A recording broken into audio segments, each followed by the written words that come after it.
నిరీక్షణ prayer house మరియు centre సంఘముల తరపున పరిశుద్ధాత్ముడైన యేసుక్రీస్తు నామంలో మీ అందరికీ నా వందనములు. ఈరోజు దేవుని వాగ్దానం రోమీలకు రాసిన పత్రిక 8వ అధ్యాయం 5వ వచనం.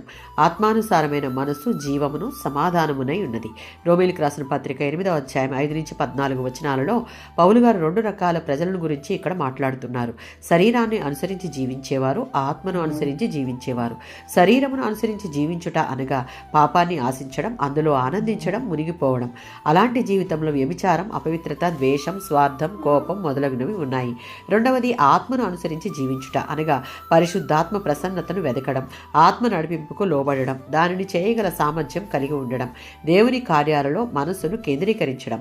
అలాంటి జీవితం అన్ని వేళలా దేవుని సన్నిధిలో మనస్సాక్షిని అనుసరించి నడుచుకుంటుంది. దేవుని చిత్తం మన ద్వారా నెరవేరేలా జీవించడానికి అవసరమైన కృపా సహాయాలు దేవుడు మనకి దయచేస్తాడని నమ్ముతుంది. ఒకే సమయంలో శరీరాన్ని, ఆత్మను కూడా అనుసరించడం అసాధ్యం.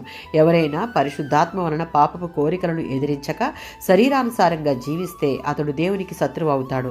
దాని ఫలితం నిత్య ఆధ్యాత్మిక మరణం. ఎవరైతే దేవుని సంగతులను ప్రేమించి శ్రద్ధ కలిగి ఉంటారో వారు నిత్య జీవాన్ని, దేవునితో సహవాసాన్ని పొందుతారు. గలతీయులకు రాసిన పత్రిక 5:17. దేవుని ఆత్మకు శరీర స్వభావం పూర్తిగా వ్యతిరేకం.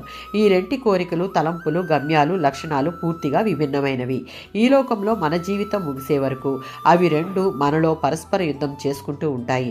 దేవుని ఆత్మ అడుగడుక్కు శరీర స్వభావాన్ని ఎదురిస్తూనే ఉంటుంది. అది కోరే వాటిలో ఒక్కదానికి కూడా లొంగడు. రక్షించబడిన తరువాత ఆ శరీర స్వభావం మనం సిలువ వేయబడాలి.